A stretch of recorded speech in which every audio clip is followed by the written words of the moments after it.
Greetings, welcome back to my podcast.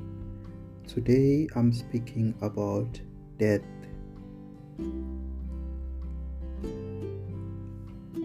I'm hoping to demonstrate how this concept of death is very much part of our life story.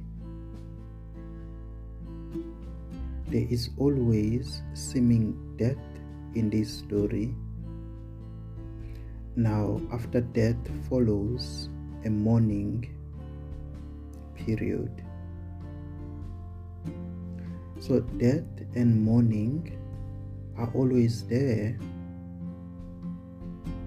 Now, in case you are wondering what type of death I was speaking about, just take any idea or any concept that you can associate with death.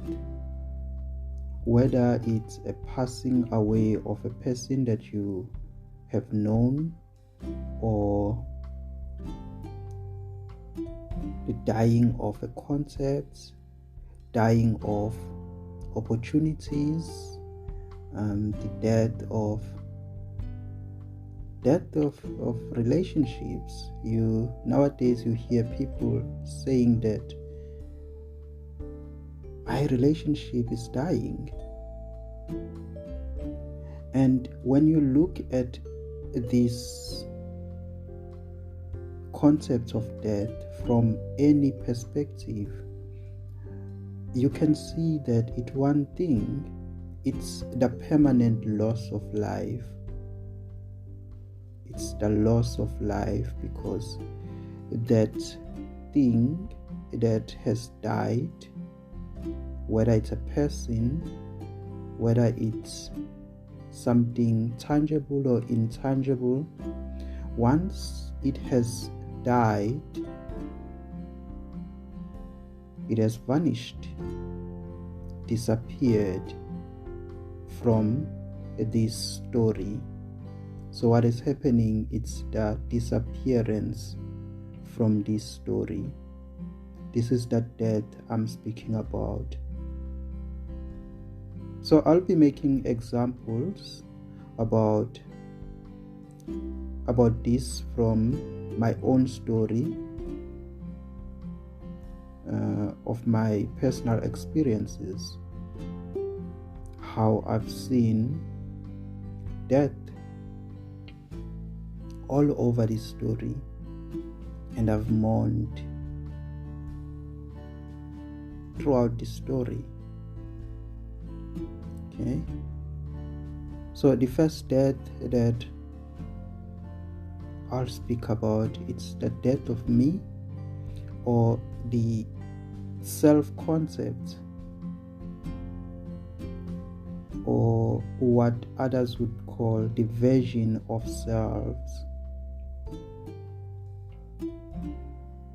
So there is a version of me which was a Christian, which identified as a child of God, and from there you could see even the friends that were made, the conversations that were had in and out of church, even the dreams at night.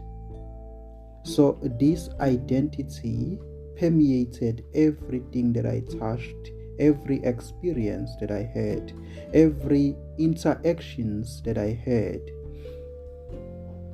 But at one point in my life, that whole identity shattered. That whole concept of me broke down as if it was never there. And after that, something else came out. I can't even recall if it was something new which came first before the dying, or it was the death, then something new came up, a new concept of a spiritualist, somebody who believes in spirituality rather than religion. There was that contrast. somebody who believes that as within, so is without, believes that the whole power of creation lies within them. Whoever God is within them, as them. That was the new identity. And if you had conversation with this guy now, everything was from the new perspective now, was the new person. It would seem as though you are speaking to a new person completely. You might have known this guy as he was following church, and whenever he sees you, you'll speak about Bible verses and why you should go to church with him. And now this guy is speaking a new language, something that you've never heard him speak about before. Who is this guy now? Who is this guy that I know? He's died. This is death. This is the death of the version of self.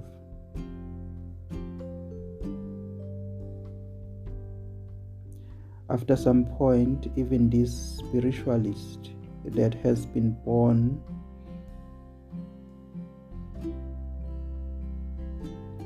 known to be speaking of so much wisdom, they know him in spaces, they know him in all conversations that he has. Like, who is this guy who speaks so much wisdom, speaks the voice of ancients?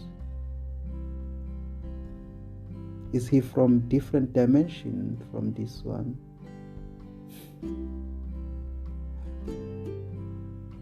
At some point, even that one died, not to be born, not to be seen,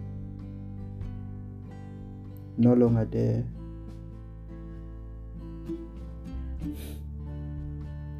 You know, I laugh at this sometimes when I am in my room and looking at the shelves and see the book that I wrote about spirituality.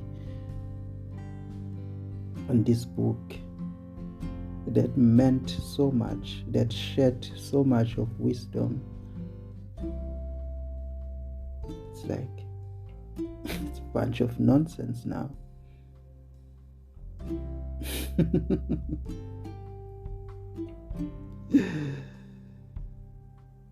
So this is death of the version of selves. How many times do you die?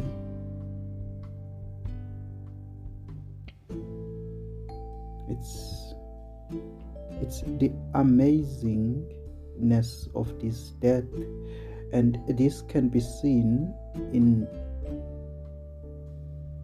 different aspects of life. This is just one when you are looking at the version of selves, but you look at experiences as well, and you see them rising and they die. The same death, same passing away. You could say they die or they pass away. It's the same thing.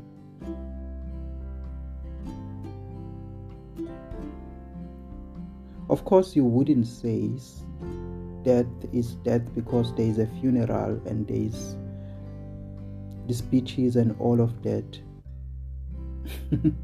No. Death refers to the disappearance, the permanent loss of life. whatever you do afterwards, whether you bury that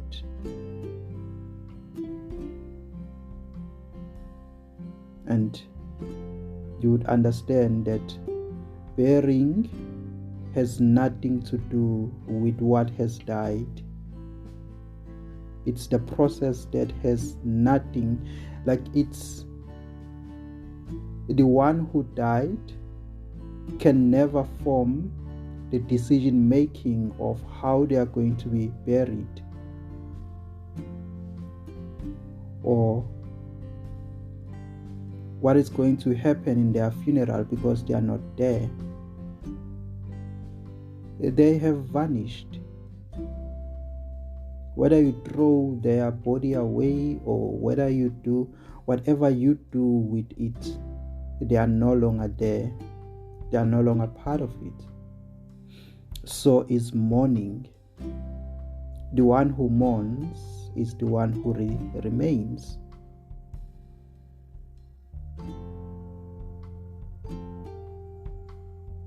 But whatever died is not part of the mourning process. So this is death. It almost seems as if the story of life is full of death, that without death there is no story. Because whenever there is death, it somehow means that something else is there. Thus, the continuation of a story or the advancement of a story. So, in order for the story to move forward, there have to be death. And nothing can stop death. Nothing can stop death.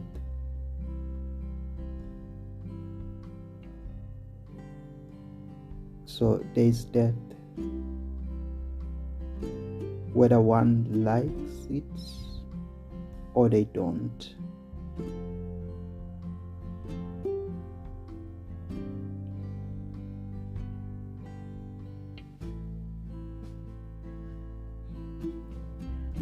So there is a conversation about when one is looking for a partner, that one should also try to figure out how their partner would change after some time, because there has been a recognition that people change from one version to the next.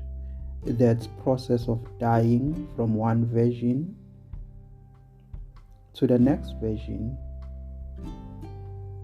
So that should be one of the determining factor as we agree to be together. Because if you are into business, chances are you are going to have a profitable business after some time, and you are going to have a different identity from somebody who just has an idea now. So you would be somebody else after some time.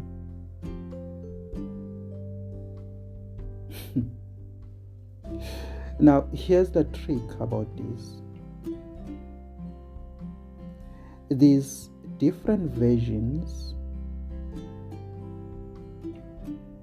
they seem to be following each other, but do they know each other?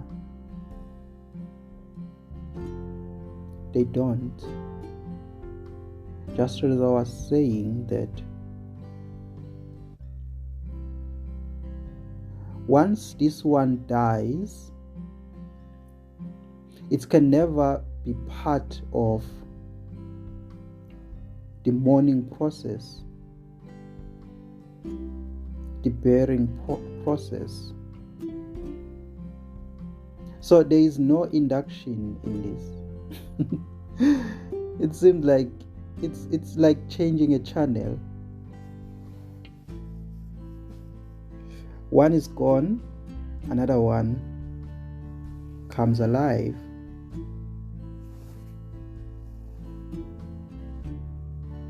And they can never communicate.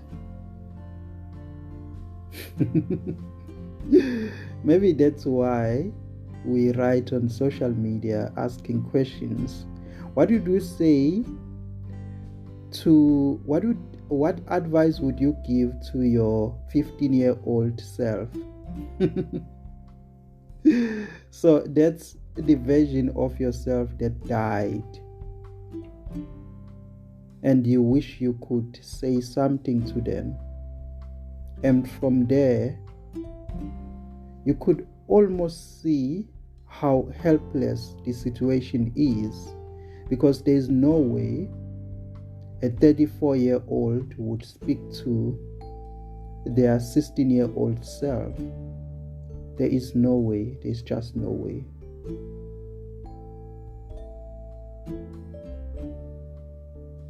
But there is that wish.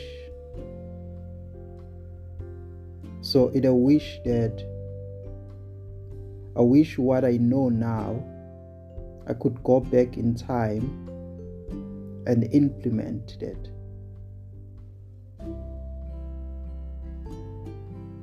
So it's about the predictability of this. There is somehow a trying to predict how you're going to die, or how or when you're going to die. The fear of death. Because when you look at these different versions of self, what you identify as, and you look at the current one, the current version of self, to be honest, does this version really want to vanish? Does it want to die?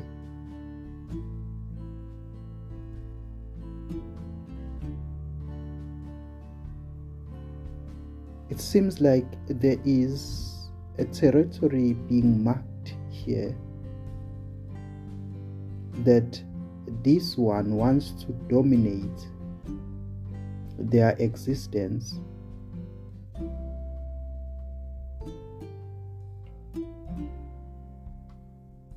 That is why there is always that fear.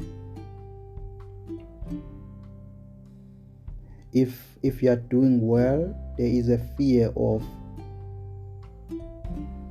what would happen if I'm not doing well, if I'm not making as much, if I'm not having as much. What would happen? So that is the fear generated from this version of self. No matter how well this version is doing, but there is that fear of, can I keep this? Can I keep on being this version?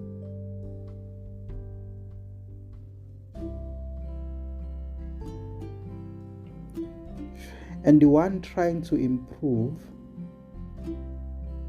if by any chance they knew that improvement would dispel them, they wouldn't, because they want to benefit from their hard work.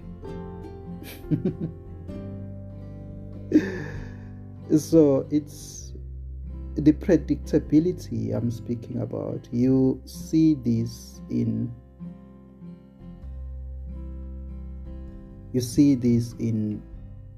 different situations, that one try to maintain a relationship, for instance.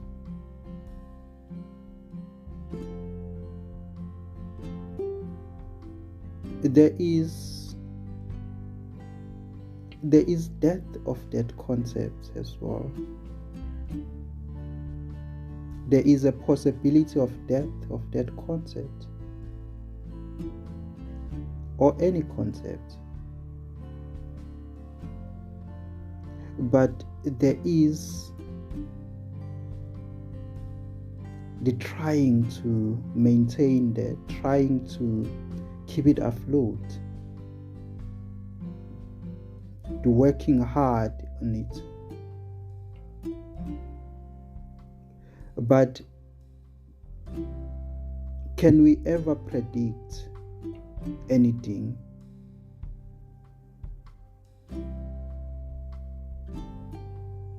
No, we can't.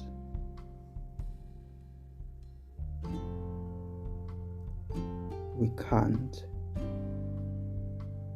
So it also brings us to what is responsible for changing these visions, these concepts, for the killing.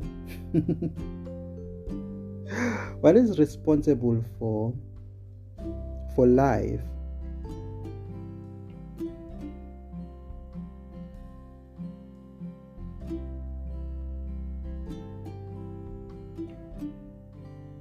Is there a thing that we can point to and say this is responsible for changing these versions of self? This is responsible for maintaining these concepts. This is responsible for the movement, the activities of life. Is there anything that we can point to?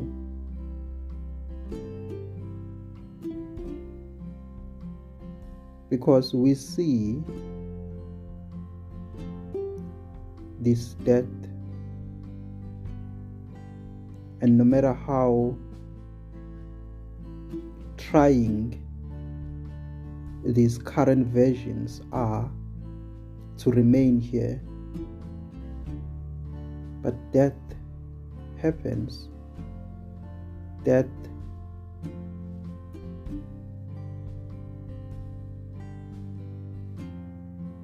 happens with or without the trying to stop death. So there's nothing that can stop death.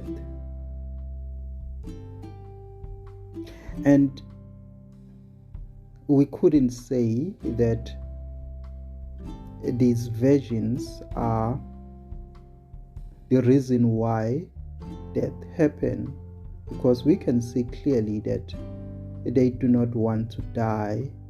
So why would you be responsible for bringing about death if you do not want to die in the first place?